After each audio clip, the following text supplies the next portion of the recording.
When you're getting older, don't count on anyone.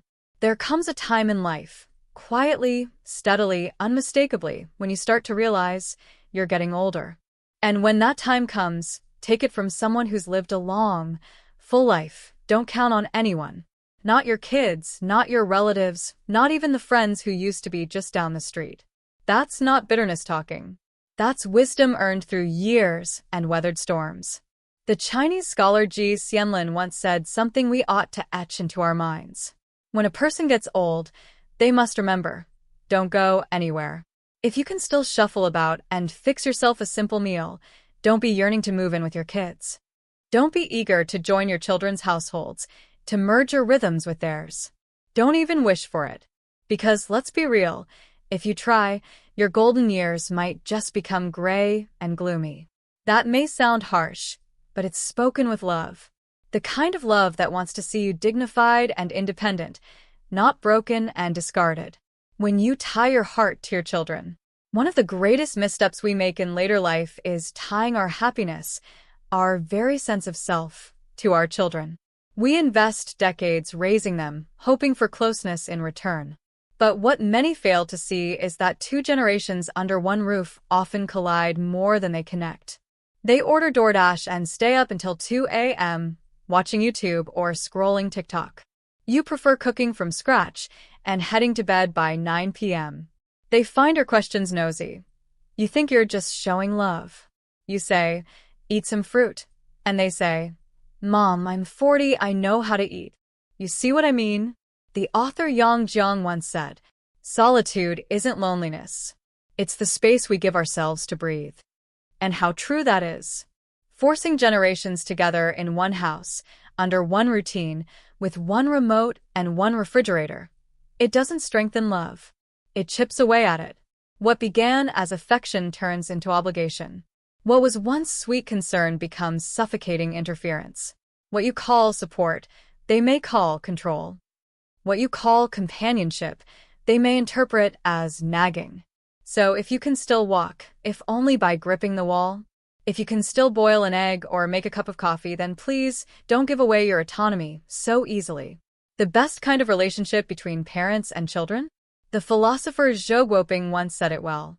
The best state for family is mutual concern, without entanglement. Your children have their world, their arena, their battlefield. And you, my friend, you have yours. Let them blaze their trail in the concrete jungle of their careers, their bills, their choices. And you? You keep watch over the sunrise, the birdsong, the soft breeze through your curtains. That is your empire now. You see, forcing yourself into their world is like trying to transplant an old oak tree into a flower pot. The roots don't stretch deep, and the branches never truly unfurl.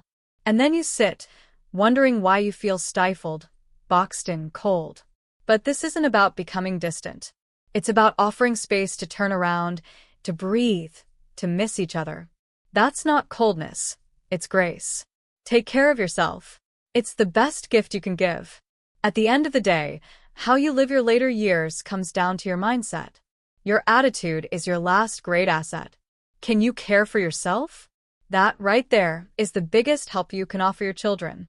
Don't be the one who constantly sacrifices and ends up resentful. Don't be the one who gives so much they forget they exist. As the American writer Cheryl Richardson once said, if you keep giving, you'll give yourself away. And here's a blunt truth, borrowed from a grumpy old saying, but full of truth. Stop thinking you're the green onion that everyone needs to dip their sauce with. Translation? You're not the centerpiece. You're not the fixer. You're not the solution to their every mess. Sometimes, the more you bend down to help, the more people think you're just part of the floor. So keep a little distance, a polite boundary. Visit on Sundays, exchange a few calls, share a laugh and a story, and then go home to your own space. That distance will make your connection warmer.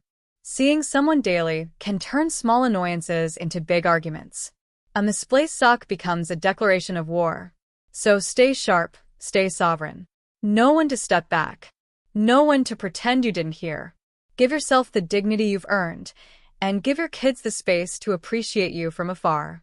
Why those who give the most end up the emptiest? There's a strange pattern in this world. You might have noticed it. The seniors who gave their entire lives, their homes, their savings, their very bodies for their children, too often, they're the ones huddled in corners of life, unnoticed. Meanwhile, the elders who only lent a helping hand, those who gave within reason, often walk taller, smile more, and live fuller. Let me tell you about Mr. Walter from Cincinnati. 3 years ago, during a heavy rainstorm, he transferred his entire life savings, 30 years worth, plus his late wife's life insurance money, into his son's account. He sold the family house, handed over the title to the land.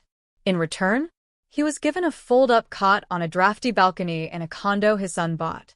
In winter, the icy wind slipped through the glass. He slept wrapped in his old army coat. In summer, the metal bars burned his back. The family's meals were rich and plentiful: ribs, mac and cheese, roast chicken. But in his bowl, yesterday's leftovers, barely reheated. Once his son accidentally gave him a piece of steak. Mr. Walter was so flustered he nearly dropped his plate. He wasn't used to kindness anymore. That cold balcony wasn't just a room. It was a metaphor for his life. Always near the center of the family, but never truly in it. Care that turns into chains. Then there's Mrs. Carroll from Tacoma, a sweet woman with arthritis and a warm heart. When her granddaughter was born, Carol was summoned like a service bell. From that moment on, she was a 24/7 caregiver, cooking, cleaning, changing diapers, school pickups. The daughter-in-law gave her $500 each month for groceries, but complained if Carol bought more than 2 pounds of cherries. "Why did Mom buy 31 pounds of cherries last week?" she'd hissed her husband. Carol would hear them whispering through the hallway. Her back hurt. Her knees ached. Her heart sank. But every time she thought of leaving, of returning to her small hometown, her church group, her bingo nights, she was met with guilt. "Who will take care of the baby if you leave, Mom? You know we can't take time off work. It'll cost us money." Carol cooked. She cleaned. She cried. And she kept a handwritten menu stuck on the fridge. Monday, shrimp omelet. Tuesday, beef stew. Wednesday, silence. When caregiving turns into obligation, blood ties become chains. Carol was no longer a grandmother. She had become an unpaid, unthanked housemaid. And then there are the wise ones. But not all stories end that way. Take Ms. Linda from Boston. She's a breath of fresh air. Every evening, she dances at the community square with her red silk fan gliding through the dusk. When her daughter, Melanie, bought her first house, Linda laid $30,000 on the table and said, "Take it, but the rest is on you." When her granddaughter was born, Linda said, "I'll help 3 days a week. The rest of the week I belong to my friends and to my opera group." She travels. She posts photos of her flower arrangements from senior college. Her massage chair, gifted by her daughter, sits in the center of her living room. Her own bed, with silk sheets and peace, waits for her every night. Linda's love is like a well-pruned bonsai tree, room to grow, room to breathe, and deep roots that remain hers alone. That's the ideal. That's balance. That's peace. Final thoughts. Your late-life happiness is yours to create. Mr. Walter gave away everything, and lost even the right to choose what vegetables to buy. Ms. Linda gave with boundaries, and received respect, flowers, and fried pineapple cakes in return. When your identity is reduced to just grandma or grandpa, and nothing more, your soul begins to feel hollow. You must remember this. Your later years are not leftovers.